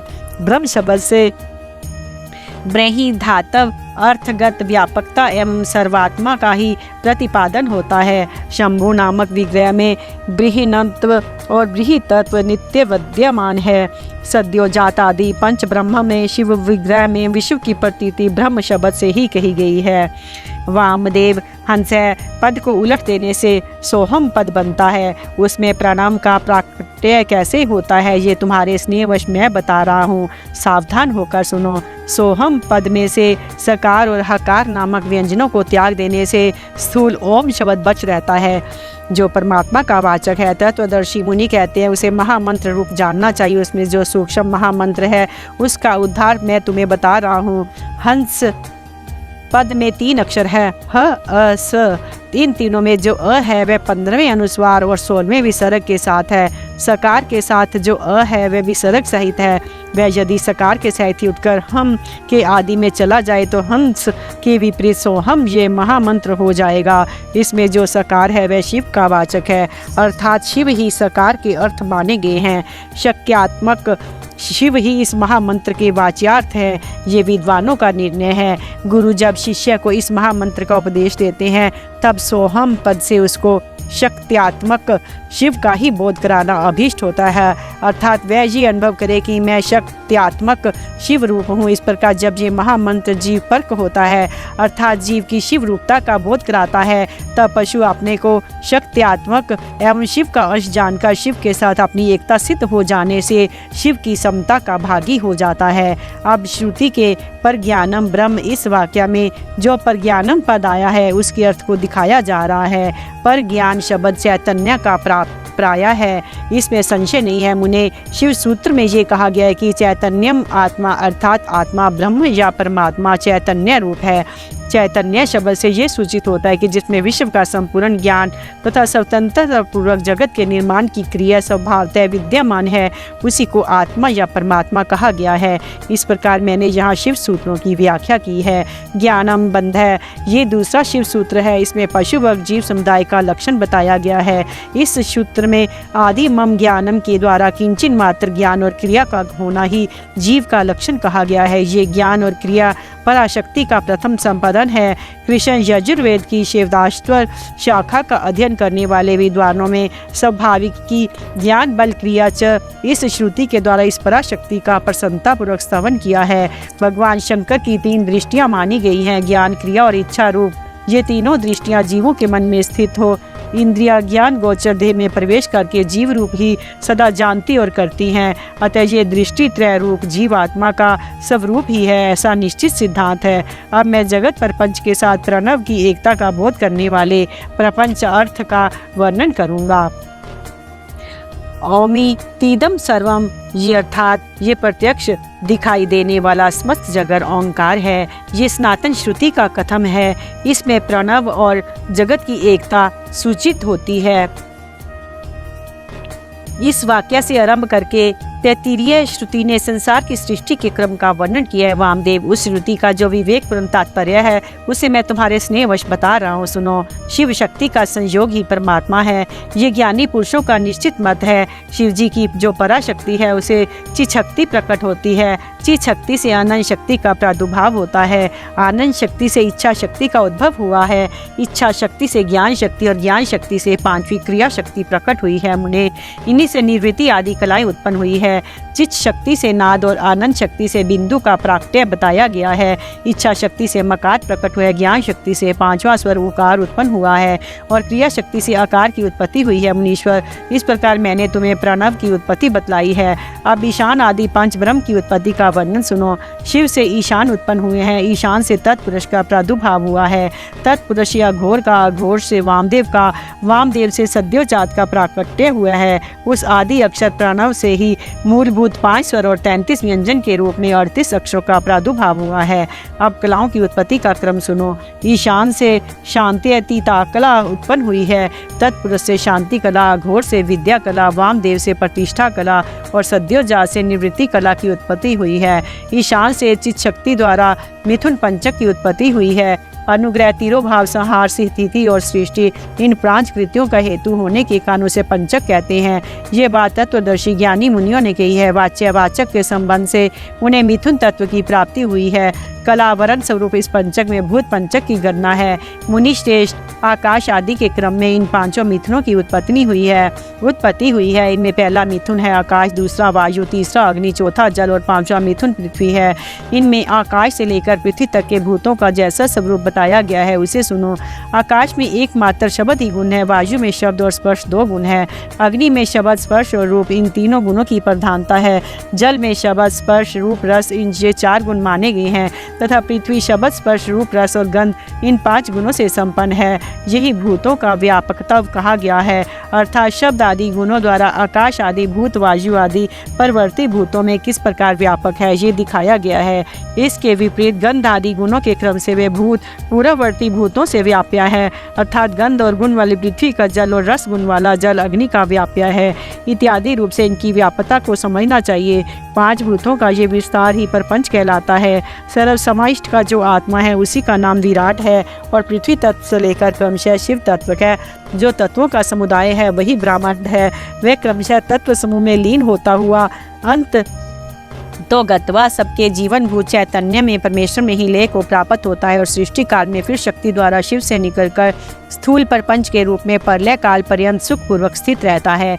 अपनी इच्छा से संसार की सृष्टि के लिए उद्यत हुए महेश्वर का जो प्रथम परिस्पंद है उसे शिव तत्व कहते हैं। यही इच्छा शक्ति तत्व है क्योंकि संपूर्ण कृत्यों में इसी का अनुवर्तन होता है। मुनीश्वर, ज्ञान और क्रिया इन 2 शक्तियों में जब ज्ञान का अधिक्य हो तब उसे सदाशिव तत्व समझना चाहिए। जब क्रिया शक्ति का उद्रेक हो तब उसे महेश्वर तत्व जानना चाहिए तथा जब ज्ञान और क्रिया दोनों शक्तियां समान हो तब वहाँ शुद्ध विद्यात्मक तत्व समझना चाहिए। समस्त भाव पदार्थ परमेश्वर के अंगभूत ही हैं तथा उनमें जो भेद बुद्धि होती है उसका नाम माया तत्व है। जब शिव अपने परम ऐश्वर्यशाली रूप को माया से निगृहित करके संपूर्ण पदार्थों को ग्रहण करने लगता है तब उसका नाम पुरुष होता है। उस शरीर को रचकर स्वयं उसमें प्रविष्ट हुआ इस श्रुति ने उसके इसी स्वरूप का प्रतिपादन किया है अथवा इसी तत्व का प्रतिपादन करने के लिए उक्त श्रुति का प्रादुर्भाव हुआ है। यही पुरुष माया से मोहित होकर संसारी पशु कहलाता है। शिव तत्व के ज्ञान से शून्य होने के कारण उसकी बुद्धि नाना कर्मों में आसक्त तो मूर्ता को प्राप्त हो जाती है। वह जगत को शिव से अभिन्न नहीं जानता तथा अपने को भी शिव से भिन्न ही समझता है। प्रभो, यदि शिव से अपनी तथा जगत की अभिन्नता का बोध हो जाए इस पशु को मोह का बंधन ना प्राप्त हो। जैसे इंद्रजाल विद्या के ज्ञाता बाजीगर को अपनी रची अद्भुत वस्तुओं के विषय में मोह या भ्रम नहीं होता है, उसी प्रकार ज्ञान योगी को भी नहीं होता। गुरु के उपदेश द्वारा अपने ऐश्वर्य का बोध प्राप्त हो जाने पर वह चिदानंद घन शिव रूप ही हो जाता है। शिव की 5 शक्तियां हैं: सर्व कृतव रूपा, सर्तव रूपा, पुरंतव रूपा, नित्यतव रूपा, व्यापकतव रूपा। जीव की 5 कलाएं हैं: कला, विद्या, राग, काल और नियति। इनके काल कला पंचक कहते हैं। जो यहाँ 5 तत्वों के रूप में प्रकट होती है उसका नाम कला है, जो कुछ कर्तृत्व में होते बनती है। कुछ तत्व का साधन होती है, उस कला का नाम विद्या है। जो विश्व में आसक्ति पैदा करने वाली है उस कला का नाम राग है। जो भाव पदार्थों और प्रकाशों को भासनात्मक रूप से क्रमशः अवच्छेदक होकर संपूर्ण भूतों का आदि कहलाता है, वही काल है। ये मेरा कर्तव्य है, ये नहीं है। इस प्रकार नियंत्रण करने वाली जो विभु की शक्ति है उसका नाम नियति है। उसके आक्षेप से जीव का पतन होता है। ये पांचों ही जीव के स्वरूप को आच्छादित करने वाले आवरण है, इसलिए पंच कंचुक कहे गए हैं। इनके निवारण के लिए अतरंग साधन की आवश्यकता है। अध्याय 17 से 19 महावाक्यों के अर्थ पर विचार तथा सन्यासियों के योग पट का प्रकार। पर ज्ञानम ब्रह्म का वाक्य अर्थ पहले ही समझाया जा चुका है। शक्ति स्वरूप अर्थात शक्ति युक्त परमेश्वरी अहम पद के अर्थभूत आकार सब वर्णों का अग्रगण्य परम प्रकाशी रूप है। हकार व्योम स्वरूप होने के कारण उसका शक्ति रूप से वर्णन किया गया है। शिव और शक्ति के संयोग से सदा आनंद उदित होता है। मकार उसी आनंद का बोधक है। ब्रह्म शब्द से शिव शक्ति की स्वरूपता स्पष्ट ही सूचित होती है। पहले इस बात को उपदेश किया गया है कि वह शक्तिमान परमेश्वर मैं हूँ, ऐसी भावना करनी चाहिए। जो सोहम में स का पद का अर्थ बताया गया है, अर्थात तत्पर शक्तियात्मक परमेश्वर का ही वाचक है। अन्यथा सोहम इस वाक्य में विपरीत अर्थ की भावना हो सकती है, क्योंकि अहम पद पुल्लिंग है, अतः स के साथ उसका अन्वय हो जाएगा। परंतु तत्पद नपुंसक है, त्वम पुल्लिंग, अतः परस्पर विरोधी लिंग होने के कारण उन दोनों में अन्वय नहीं हो सकता। जब दोनों का अर्थ शक्तिमान परमेश्वर होगा तब अर्थ में समान लिंगता होने से अन्वय में अनुपति नहीं होगी। यदि ऐसा ना माना जाए तो स्त्री पुरुष रूप जगत का कारण भी किसी और ही प्रकार का होगा। इन महावाक्यों के उपदेश से एक ही अर्थ की भावना का विधान है। यहाँ अन्वय में बाधा नहीं है। अयम शक्तिमान परमेश्वर रूप आत्मा ब्रह्म है, ये इस वाक्य का तात्पर्य है। परमेश्वर से रक्षणीय होने के कारण ये संपूर्ण जगत उनमें व्याप्त है। मैं प्रज्ञान स्वरूप प्राण हूँ। यहाँ प्राण शब्द परमेश्वर का ही वाचक है। जो यहाँ है वह वहाँ है, ऐसा चिंतन करें। वह परमात्मा वहाँ है, ऐसा सिद्धांत पक्ष का अवलंबन करने वाले विद्वानों ने कहा है कि जो परमात्मा वहाँ परलोक में स्थित है वही यहाँ भी स्थित है। इस प्रकार विद्वानों के पहले के समान ही परम पुरुष परमात्मा पुरुष अर्थ यहाँ अभीष्ट है। इस वाक्य में जिस प्रकार फल की भी विपरीतता की भावना होती है उसे यहाँ बताता हूँ, सुनो। ये पद के उन्हीं का इन समस्त उत्कृष्ट गुणों से नित्य संबंध है। अपने और पराई के भेदस्तात के अर्थ में प्रवृत्त हो सकता है, वह विदित से भिन्न है, अर्थात जो असमग्र रूप से ज्ञात है उससे भिन्न है। इसी प्रकार जो यथावत स्वरूप से विदित नहीं है उससे विपरीतक है। इस कथन से ये निश्चित होता है कि मुक्ति रूप फल की सिद्धि के लिए कोई और ही तत्व है जो विदित से पर है, परंतु जो आत्मा है वह सर्व रूप है, वह किसी से अन्य नहीं हो सकता। अतः आत्मा या ब्रह्म आदि पद पूर्व और शक्तिमान परमेश्वर शिव के ही बोधक हैं, ये मानना चाहिए। ये तुम्हारा अंतर्यामी आत्मा है जो स्वयं ही अमृत स्वरूप शिव है। जो पुरुषों में शंभु है वही सूर्य में भी स्थित है। इन दोनों में कोई भेद नहीं है। जो पुरुष में है वही आदित्य में है। इन दोनों में पृथकता वह तत्व एक ही है, उसी को स्वरूप कहा गया है। पुरुष और आदित्य इन दो उपाधियों से युक्त जो अर्थ किया जाता है वह औपचारिक है। उन शंभुनाथ को सब श्रुतियाँ हिरण्यमय बताती हैं। इसमें जो बाहु शब्द है वह सब अंगों का उपलक्षण है, अन्यथा उसे हिरण्यपति कहना किसी भी यत्न से संभव नहीं होता। इसके द्वारा आदित्य मंडलांत अंतर्गत पुरुष को स्वर्ण में दाढ़ी मूछों वाला, स्वर्ण सदृश केशों वाला तथा नख से लेकर केशा अग्रभाग पर्यंत सारा का सारा स्वर्ण में प्रकाश में ही बताया गया है। अतः वह हिरण्य में पुरुष साक्षात शंभु ही हैं। अहम पद के अर्थभूत सत्य आत्मा शिव ही बताए गए हैं। वह ही शिव मैं हूँ, ऐसी वाक्यार्थ योजना अवश्य होती है। उन्हीं को सबसे उत्कृष्ट और सर्व स्वरूप पारब्रह्म कहा गया है। उसके तीन भेद हैं, पर, अपर तथा प्रात पर। रुद्र, ब्रह्मा और विष्णु ये तीन देवता श्रुति ने बताए हैं। ये ही क्रमशः पर, अपर तथा प्रातपर रूप है। इन तीनों में जो श्रेष्ठ देवता हैं वे शंभु पारब्रह्म शब्द से कहे गए हैं। वे दो शास्त्रों और गुरु के वचनों के अभ्यास से शिष्य के हृदय में स्वयं ही पूर्णानंद में शंभु का प्रादुर्भाव होता है। संपूर्ण भूतों के हृदय में विराजमान शंभु ब्रह्म रूप ही है, वही मैं हूँ, इसमें संशय नहीं है। मैं शिव ही संपूर्ण तत्व समुदाय का प्राण हूँ। ऐसा कहकर स्कंद जी फिर कहते हैं, मुने मैं शिव आत्म तत्व, विद्या तत्व और शिव तत्व इन तीनों का प्राण हूँ, पृथ्वी आदि का भी प्राण हूँ। पृथ्वी आदि के गुणों तक का ग्रहण होने से ये समझ लो कि यहाँ सारे आत्म तत्व गृहित हो गए। फिर सबका ग्रहण विद्या तत्व और शिव तत्व का भी ग्रहण कराता है। इन सब तत्वों का मैं प्राण हूँ, मैं सर्व हूँ, सर्वात्मक हूँ।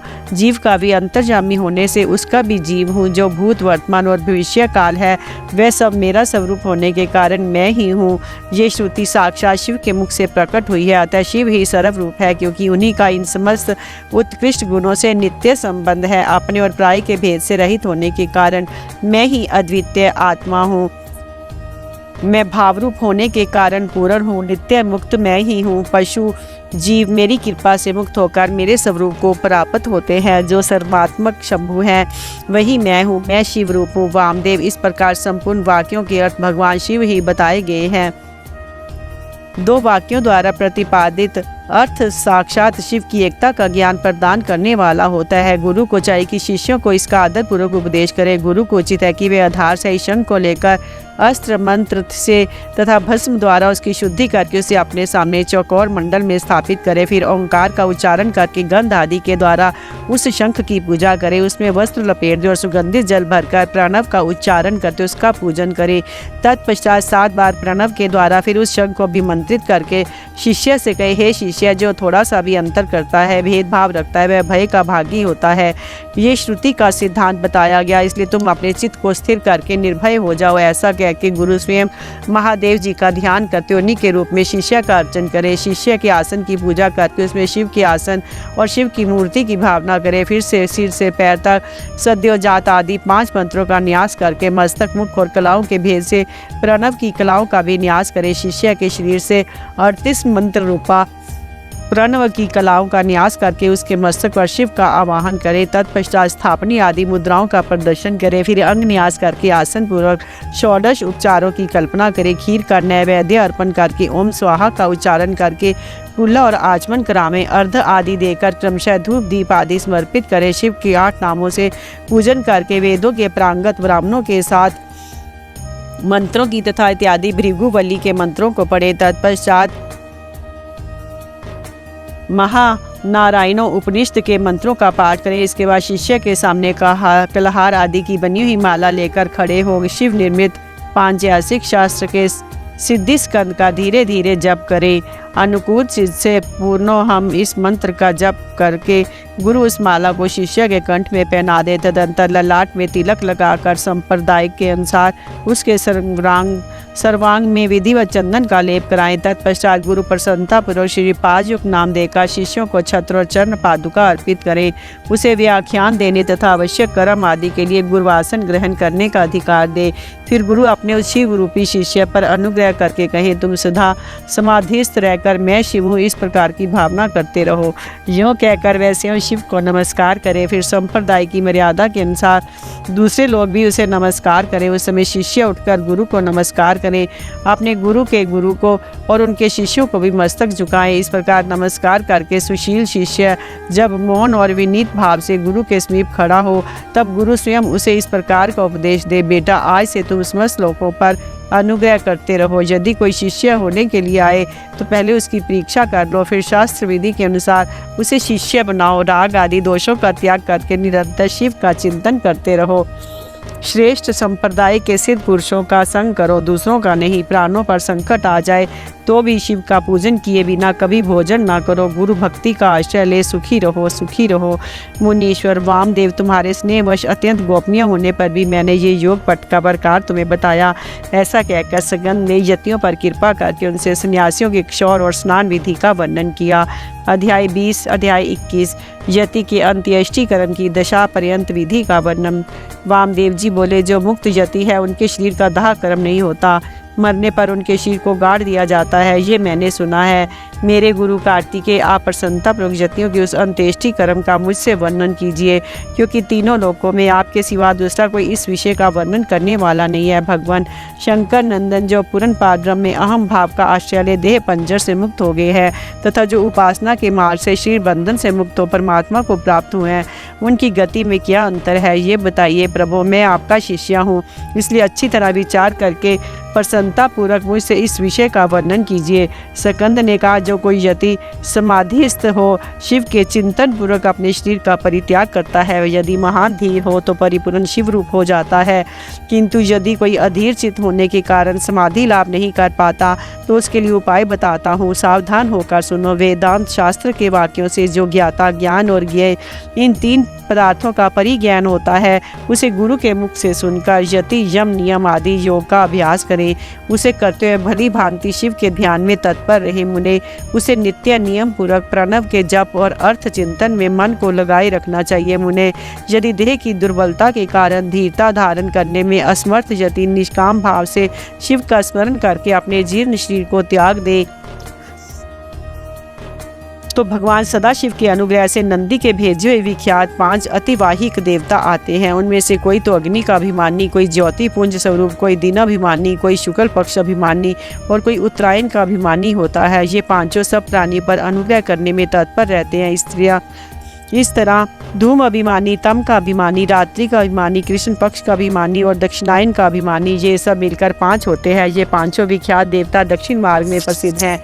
महामुने वामदेव, अब तुम उन सब देवताओं की वृत्ति का वर्णन सुनो। कर्म के अनुष्ठान में लगे हुए जीवों को साथ ले वे पांचों देवता उनके पुण्य व स्वर्ग लोक को जाते हैं और वहाँ यथोक्त भोगों का उपभोग करके वे जीव पुण्यशील होने पर पुनः मनुष्य लोक में आते तथा पूर्व जन्म ग्रहण करते हैं। इनके सिवा जो उत्तर मार्ग के 5 देवता में भूतल से लेकर ऊर्ध्व लोक तक के मार्ग को 5 भागों में विभक्त करके यति को साथ ले क्रमशः अग्नि आदि के मार्ग में होते हुए उस सदाशिव के धाम में पहुंचाते हैं। वहां देवादि देव महादेव के चरणों में प्रणाम करके लोका अनुग्रह कर्म में ही लगाए गए वे अनुग्रहकार देवता उन सदाशिव के पीछे खड़े हो जाते हैं। यति को आया देख देवादि देव सदाशिव यदि वह विरक्त हो तो उस महामंत्र के तात्पर्य का उपदेश दे गणपति के पद पर अभिषिक्त करके अपने ही समान शरीर देते हैं। इस प्रकार सर्वेश्वर सर्वनियंता भगवान शंकर उस पर अनुग्रह करते हैं, उसे अनुग्रहित करके निश्चल समाधि देते हैं। अपने प्रति दास्य भाव की फल स्वरूपा तथा सूर्य आदि के कार्य करने की शक्ति रूपा ऐसी सिद्धियां प्रदान करते हैं जो कहीं अवरुद्ध नहीं होती। साथ ही वे जगत गुरु शंकर उस यति को वह परम मुक्ति देते हैं जो ब्रह्मा जी की आयु समाप्त होने पर भी पुनरावृत्ति के चक्र से दूर रहती है। अतः यही सामिष्टि मान संपूर्ण ऐश्वर्य से युक्त पद है, यही मोक्ष का राजमार्ग है। ऐसा वेदांत शास्त्र का निश्चय है। जिस समय यति मरणासन हो, शरीर से शिथिल हो जाए, उस समय उस श्रेष्ठ संप्रदाय वाले दूसरे यति अनुकूलता की भावना ले उसके चारों ओर खड़े हो जाएं। वे सब वहाँ क्रमशः प्रणव आदि वाक्य का उपदेश दें, उनके तात्पर्य का सावधानी और प्रसन्नता के साथ सुस्पष्ट वर्णन करें तथा जब तक उसके प्राणों का लय ना हो जाए तब तक निर्गुण परम ज्योति स्वरूप सदाशिव का उसे निरंतर स्मरण कराते रहे। सब यतियों का यहाँ समान रूप से संस्कार कर्म बताया गया है। सन्यासी सब कर्मों का त्याग करके भगवान शिव का आश्रय ग्रहण कर लेते हैं, इसलिए उनके शरीर का दाह संस्कार नहीं होता। उसके ना होने से उनकी दुर्गति नहीं होती। सन्यासी के शरीर को दूषित करने वाले राजा का राज्य नष्ट हो जाता है, उसके गांवों में रहने वाले लोग अत्यंत दुखी हो जाते हैं। इसलिए उस दोष का परिहार करने के लिए शांति का विधान बताया जाता है। उस समय फिर अंत में ओंकार का जप करते मिट्टी से देवयन की पूर्ति करे मुनीश्वर। ऐसा करने से उस दोष की शांति हो जाती है। अब सन्यासी के शव के संस्कार की विधि बताते हैं। पुत्र या शिष्य आदि को चाहिए कि यति के शरीर का यथोचित रीति से उत्तम संस्कार करे। ब्राह्मण में कृपा पूर्वक संस्कार की विधि बता रहा हूँ, सावधान होकर सुनो। पहले यति के शरीर को शुद्ध जल से नहलाकर पुष्प आदि से उसकी पूजा करें। पूजन के समय श्री रुद्र संबंधी चमकाध्याय और नमकाध्याय का पाठ करके रुद्र सूक्त का उच्चारण करें। उसके आगे शंख की स्थापना करके शंखस्थ जल से यति के शरीर का अभिषेक करें। सिर पर पुष्प रखकर प्रणव द्वारा उसका मार्जन करें। पहले के कौपीन आदि को उठाकर दूसरे नवीन कौपीन आदि धारण कराएं। फिर विधि पूर्वक उसके सारे अंगों में भस्म लगाएं। विधिवत त्रिपुंड लगाकर चंदन द्वारा तिलक करें। फिर फूलों और मालाओं से उसके शरीर को अलंकृत करें। छाती, कंठ, मस्तक, बाह, कलाई और कानों में क्रमशः रुद्राक्ष की माला के आभूषण मंत्रोच्चारण पूर्वक धारण कराकर उन सब अंगों को सुशोभित करें। फिर धूप देकर उस शरीर को उठाएं और विमान के ऊपर रखकर ईशान आदि 5 ब्रह्म में रमणीय रथ पर स्थापित करें। आदि में ओंकार से युक्त 5 सद्योजात आदि ब्रह्म मंत्रों का उच्चारण करके सुगंधित पुष्पों और मालाओं से उस रथ को सुसज्जित करें। फिर नृत्य, वाद्य तथा ब्राह्मणों के वेद मंत्रोच्चारण पूर्वक की ध्वनि के साथ ग्राम की परिदक्षिणा करते हुए उस प्रेत को बाहर ले जाए। तदंतर साथ गए हुए वे सब यति गांव के पूर्व या उत्तर दिशा में पवित्र स्थान में किसी पवित्र वृक्ष के नीचे देव यजन खोदे। उसकी लंबाई सन्यासी के दंड के बराबर ही होनी चाहिए। फिर प्रणव तथा व्याहृति मंत्रों से उस स्थान का प्रोक्षण करके वहाँ क्रमशः शमी के पत्र और फूल बिछाए। उनके ऊपर उत्तरार्घ कुश बिछाकर उस पर योग पीठ रखे। उसके ऊपर पहले कुश बिछाए, कुशों के ऊपर मृग चर्म तथा उसके भी ऊपर वस्त्र बिछाकर प्रणव सहित सद्योजात आदि 5 ब्रह्म मंत्रों का पाठ करते हुए 5 गव्यों द्वारा उस शव का प्रोक्षण करें। तत्पश्चात रुद्र सूक्त एवं प्रणव का उच्चारण करते हुए शंख के जल से उसका अभिषेक करके उसके मस्तक पर फूल डाले। शिष्य आदि संस्कार करता पुरुष वहां गए हुए मृत यति के अनुकूल भाव रखते हुए शिव का चिंतन करता रहे। तदंतर ओंकार का उच्चारण और स्वती स्वाचन करके उस शव को उठाकर गड्ढे के भीतर योग आसन पर इस तरह उठाए जिससे उसका मुख पूर्व दिशा की ओर रहे। फिर चंदन पुष्प से अलंकृत करके उसे धूप और गूगल की सुगंध दे। इसके बाद विष्णु हव्यमिदं रक्षस्व ऐसा कहकर उसके दाहिने हाथ में दंड ले और बाएं हाथ में जल सहित कमंडल अर्पित करे। फिर मस्तक का स्पर्श करके दोनों बाहों के स्पर्श में रुद्र सूक्त का जप करें। 4 मंत्रों को पढ़कर नारियल के द्वारा यति के शव के मस्तक का भेदन करें। इसके बाद उस गड्ढे को पाट दें। फिर उस स्थान को स्पर्श करके अन्य चित्त से 5 ब्रह्म मंत्रों का जप करें। फिर महानारायण उपनिषद के मंत्रों का जप करके संसार रूपी रोग के भेषज सर्वज्ञ स्वतंत्र तथा सब पर अनुग्रह करने वाले उमा सहित महादेव का चिंतन एवं पूजन करें। 1 हाथ ऊंचे और 2 हाथ लंबे चौड़े एक पीठ का मिट्टी के द्वारा निर्माण करें। फिर उसे गोबर से लीपे। वह पीठ चौकोर होनी चाहिए। उसके मध्य भाग में उमा महेश्वर को स्थापित करके गंध अक्षर सुगंधित पुष्प बिल्व पत्र और तुलसी दलों से उनकी पूजा करें। तत्पश्चात प्रणव से धूप और दीप नैवेद्य करें। फिर दूध और हविष्य का नैवेद्य लगा कर 5 बार परिक्रमा करके नमस्कार करें। फिर 12 बार प्रणव का जप करके प्रणाम करें। तदंतर ब्रह्मी भूयति की तृप्ति के लिए नारायण पूजन, बलिदान, घृत दीपदान का संकल्प करके गर्त के ऊपर मृण्मय लिंग बनाकर पुरुष सुख से जब पूजा करके घृत मिश्रित पायस की बलि दे। घी का दीपक जला पायस बलि को जल में डाल दे। तत्पश्चात दिशा विदिशाओं के क्रम से प्रणव के उच्चारण पूर्वक ओम ब्रह्मण्ये नमः इस मंत्र से ब्रह्मी भूयति के लिए शंख से 8 बार अर्घ्य जल दें। इस प्रकार 10 दिनों तक करता रहे। मुनिश्रेष्ठ, ये दशाह तक की विधि तुम्हें बताएगी। अब यतियों के एकादशाह की विधि सुनो। यति के लिए एकादशा कृत्य का वर्णन। अध्याय 22वां। स्कंद जी कहते हैं, वामदेव यति का एकादशा प्राप्त होने पर जो विधि बताई गई है उसका मैं तुम्हारे स्नेहवश वर्णन करता हूँ। मिट्टी की वेदी बनाकर उसका समार्जन और उपलेपन करें। तत्पश्चात पुण्यवाचन पूर्वक प्रोक्षण करके पश्चिम से लेकर पूर्व की ओर 5 मंडल बनाएं और स्वयं शाद करता उत्तराभिमुख होकर बैठकर कार्य करें। प्रादेश मात्र लंबा चौड़ा चौकोर मंडल बनाकर उसके मध्य भाग में बिंदु, उसके ऊपर त्रिकोण मंडल, उसके ऊपर षटकोण मंडल, उसके ऊपर गोल मंडल बनावें। फिर अपने सामने शंख की स्थापना करके पूजा के लिए बताई हुई पद्धति के क्रम से आचमन, प्राणायाम एवं संकल्प करके पूर्वोक्त 5 अतिवाहिक देवताओं को देवेश्वरी देवियों के रूप में पूजा करें। उत्तर और आसन के लिए कुश डालकर जल का स्पर्श करें। पश्चिम से आरंभ करके पूर्व पर्यंत जो मंडल बताए गए हैं उनके भीतर पीठ के रूप में पुष्प रखें। उन पुष्पों पर क्रमशः उक्त 5 देवियों का आवाहन करें। पहले अग्नि पंच स्वरूपनी अतिवाहिक देवी का आवाहन करते हुए इस प्रकार सर्वत्र वाक्य योजना और भावना करें। इस तरह 5 देवियों का आवाहन करके प्रत्येक के लिए आदर पूर्वक स्थापना आदि मुद्राओं का प्रदर्शन करें। फिर बीज मंत्रों द्वारा षडंग अन्यास और कर न्यास करें। इसके बाद उन देवियों का इस प्रकार ध्यान करना चाहिए। उन सब के 4 हाथ हैं। उनमें से 2 हाथों में पाश और अंकुश धारण करती है तथा शेष 2 हाथों में अभय और वरद मुद्राएं हैं। उनकी अंग कांति चंद्र कांति मणि के समान है। लाल अंगूठियों की प्रभा से उन्होंने संपूर्ण दिशाओं को मुखमंडल को रंग दिया है। वे लाल वस्त्र धारण करती है। उनके हाथ और पैर कमलों के समान शोभा पाते हैं। 3 नेत्रों से सुशोभित मुख रूपी पूर्ण चंद्रमा की छटा से वे मन को मोह लेती हैं। मानिकाएं निर्मित मुकुटों से उद्भासित चंद्रलेखा उनके सीमांत को विभूषित कर रही हैं। कपोलों पर रतन में कुंडल झलमला रहे हैं। उनके उरोज 3 तथा उन्नत हैं। हार के यूर कड़े और करधनी की रनियों से विभूषित होने के कारण वे बड़ी मनोहरनी जान पड़ती हैं। उनका कटिभाग कृश और नितंब स्थूल हैं। उनके अंग लाल रंग के दिव्य वस्त्रों से आच्छादित है। चरनार विंदों से मणिका निर्मित पायजेबों की झनकार होती रहती है। पैरों की उंगलियों में बिच्छुओं की पंक्ति अत्यंत सुंदर एवं मनोहर है। यदि अनुग्रह मुर्दे के समान मूर्तिमान हो तो उसके क्या सिद्ध हो सकता है। इसलिए ये देवियां महेश्वर की भांति शक्तियात्मक मूर्ति वाले अनुग्रह से संपन्न हैं। अतः उनके अनुग्रह से सब कुछ सिद्ध हो सकता है। सब पर अनुग्रह करने वाले भगवान शिव ने ही उन 5 मूर्तियों को स्वीकार किया है। इसलिए वे दिव्य संपूर्ण कार्य करने में समर्थ तथा परम अनुग्रह में तत्पर हैं।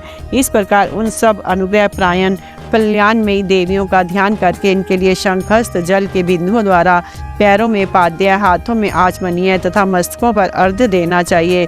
तदंतर शंख के जल की बूंदों से उनका स्नान कर्म संपन्न कराना चाहिए। स्नान के पश्चात दिव्य लाल रंग के वस्त्र और उत्तरीय अर्पित करें। बहुमूल्य मुकुट एवं आभूषण दें। तत्पश्चात सुगंधित चंदन, अत्यंत सुंदर अक्षत तथा उत्तम गंध से युक्त मनोहर पुष्प चढ़ाएं। अत्यंत सुगंधित धूप और घी की बत्ती से युक्त दीपक निवेदन करें। इन सब वस्तुओं को अर्पण करते समय आरंभ में ओम ह्रीं का प्रयोग करके फिर समर्पयामि नमः बोलना चाहिए तथा ओम ह्रीं अग्नि आदि रूपा भय पंचदेवी भय दीपम सर्पयामि नमः। इस तरह इन उपचारों की अर्पित करते समय वाक्य योजना कर लेनी चाहिए। दीप समर्पण के पश्चात हाथ जोड़कर प्रत्येक देवी के लिए पृथक पृथक केले के पत्ते पर पूरा सुवासित निवेद रखें। वह नैवेद्य घी, शक्कर और मधु से मिश्रित खीर, पुआ, केले के फल और गुड़ आदि के रूप में होना चाहिए। भूर्भुवः स्वाहा बोलकर उसका प्रोक्षण आदि संस्कार करें। फिर ओम ह्रीं स्वाहा नैवेद्यम निवेदयामि नमः बोलकर नैवेद्य समर्पण के पश्चात ओम ह्रीं नेवदान्ते आचमानार्थ पानीयम समर्पयामि नमः कहते हुए बड़े प्रेम से जल अर्पित करें। मुनि श्रेष्ठ तत्पश्चात प्रसन्नता पूर्वक नैवेद्य को पूर्व दिशा में हटा दे और उस स्थान को शुद्ध करके कुल्ला, आचमन तथा अर्घ्य के लिए जल दे। फिर तांबूल, धूप और दीप देकर परिक्रमा एवं नमस्कार करके मस्तक पर हाथ जोड़े इन सब देवियों से इस प्रकार प्रार्थना करें। हे श्री माताओं, आप अत्यंत प्रसन्न हो। शिव पद की अभिलाषा रखने वाले इस यति को परमेश्वर के चरणार बिंदों में रख दे और इसके लिए अपनी सभी कृति दे। इस प्रकार प्रार्थना करके उन सब का वे जैसे आई थी उसी तरह विदा देकर विसर्जन कर दे। उनका प्रसाद लेकर कुमारी कन्याओं को बांट दे या गौओं को खिला दें अथवा जल में डाल दें। इनके सिवा और कहीं किसी प्रकार भी न डालें। यही पार्वण करे। यति के लिए कहीं भी एकोदिष्ट श्राद्ध का विधान नहीं है। यहाँ पार्वण श्राद्ध के लिए जो नियम है उसे मैं बता रहा हूँ। मुनीषे तुम उसे सुनो, इससे कल्याण की प्राप्ति होगी। श्राद्ध करता पूरे स्नान करके प्राणायाम करे। यज्ञोपवीत पहन सावधान हो। हाथ में पवित्री धारण करके देश काल का कीर्तन करने के पश्चात मैं इस पुण्य तिथि को पार्वण श्राद्ध करूंगा। इस तरह संकल्प करें। संकल्प के बाद उत्तर दिशा में आसन के लिए उत्तम कुश बिछाएं। फिर जल का स्पर्श करें। उन आसनों पर दृढ़ता पूर्वक उत्तम व्रत का पालन करने वाले 4 शिव भक्त ब्राह्मणों को बुलाकर भक्ति भाव से बिठाएं। वे ब्राह्मण उपटन लगाकर स्नान किए होने चाहिए। उनमें से एक ब्राह्मण से कहें, आप विश्व देव के लिए यहाँ श्राद्ध ग्रहण करने की कृपा करें। इसी तरह दूसरे से आत्मा के लिए, तीसरे से अंतरात्मा के लिए और चौथे से परमात्मा के लिए श्राद्ध ग्रहण करने की प्रार्थना करके श्राद्ध करता यति श्रद्धा और आदर पूर्वक उन सब का यथोचित रूप से वर्णन करें। फिर उन सब के पैर धोकर उनके पूर्व मुख बिठाएं और गंध आदि से अलंकृत करके शिव के सम्मुख भोजन कराएं। तदंतर वहाँ गोबर से भूमि को लीपकर पूर्वार्घ कुश बिछाएं और प्राणायाम पूर्वक पिंड दान के लिए संकल्प करके 3 मंडलों की पूजा करें। इसके बाद पहले पिंड को हाथ में लें। ऐसा कहकर उस पिंड को प्रथम मंडल में दे दें। तत्पश्चात दूसरे पिंड को भी दूसरे मंडल में दे दें। फिर तीसरे पिंड को भी कहकर तीसरे मंडल में अर्पित कर दे। इस तरह भक्ति भाव से विधि पूर्वक पिंड और कुशोदक दे। तत्पश्चात उठकर परिक्रमा और नमस्कार करें। तदंतर ब्राह्मणों को विधिवत दक्षिणा दें। उसी जगह उसी दिन नारायण बलि करें। रक्षा के लिए ही सर्वत्र श्री विष्णु की पूजा का विधान है। तभी श्री विष्णु की महापूजा करें। खीर का नैवेद्य लगाएं। इसके बाद वेदों के प्रांगत 12 विद्वान ब्राह्मणों को बुलाकर केशव आदि नाम मंत्रों द्वारा गंध पुष्प और अक्षत आदि से उनकी पूजा करें। उनके लिए विधि पूर्वक जूता, छाता और वस्त्र आदि दें। अत्यंत भक्ति से भांति भांति के शुभ वचन कहकर उन्हें संतोष दें। फिर पूर्वार्घ कुशों को बिछाकर ओम भूर्भुवः स्वाहा, ओम भुवः स्वाहा, ओम सुवः स्वाहा ऐसा उच्चारण करके पृथ्वी पर खीर की बलि दे। मुनीश्वर, ये मैंने एकादशा की विधि बताई, अब द्वादशा की विधि बताता हूँ, आदर पूर्वक सुनो। अध्याय 23वां। यति के द्वादशा कृत्य का वर्णन। स्कंद और वामदेव का कैलाश पर्वत पर जाना तथा सूर्य जी के द्वारा संहिता का उपसंहार। स्कंद जी कहते हैं, वामदेव 12वें दिन प्रातः काल उठकर श्राद्ध करता पुरुष स्नान और नित्य कर्म करके शिव भक्तों, यतियों अथवा शिव के प्रति प्रेम रखने वाले ब्राह्मणों को निमंत्रित करें। मध्याह्न काल में स्नान करके पवित्र हुए उन ब्राह्मणों को बुलाकर भक्ति भाव से विधि पूर्वक भांति भांति के स्वादिष्ट अन्न भोजन करावें। फिर परमेश्वर के निकट बैठाकर पंचावरण पद्धति से उसका पूजन करें। तत्पश्चात मौन भाव से प्राणायाम करके देश काल आदि के द्वारा कीर्तन पूर्वक महान संकल्प की प्रणाली के अनुसार संकल्प करते हुए कि मैं अपने गुरु की यहाँ पूजा करूँगा ऐसा कहकर कुशों का स्पर्श करें। फिर ब्राह्मणों के पैर धोकर आचमन करके श्राद्ध करता मौन रहे और भस्म से विभूषित उन ब्राह्मणों को पूर्व अभिमुख आसन पर बिठाएं।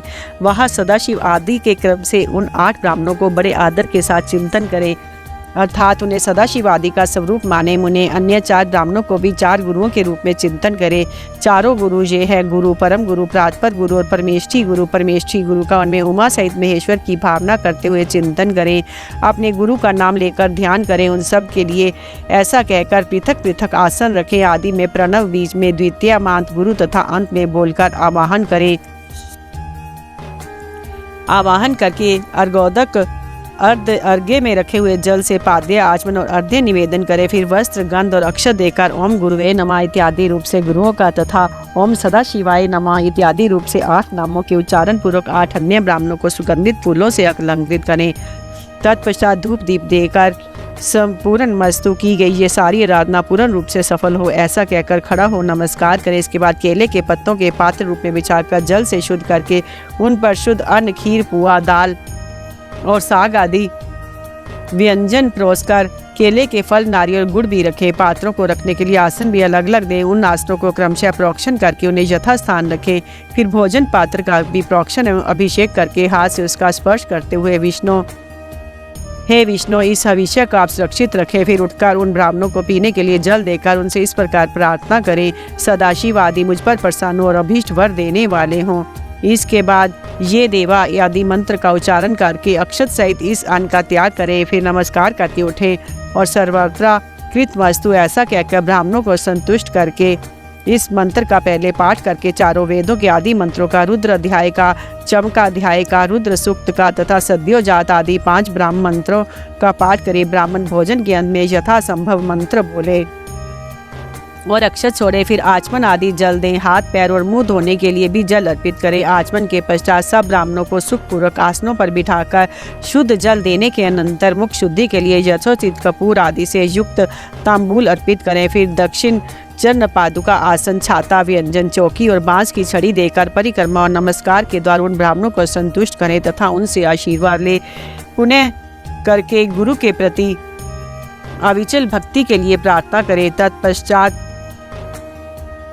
विसर्जन की भावना से के सदाशिवादयाय प्रीता यथा सुखम गच्छन्तु। सदाशिवादि संतुष्टि सुखपूर्वक यहाँ से पधारे। इस प्रकार विदा करके दरवाजे तक उनके पीछे पीछे जाए। फिर उनके रोकने पर आगे न जाकर लौट आए।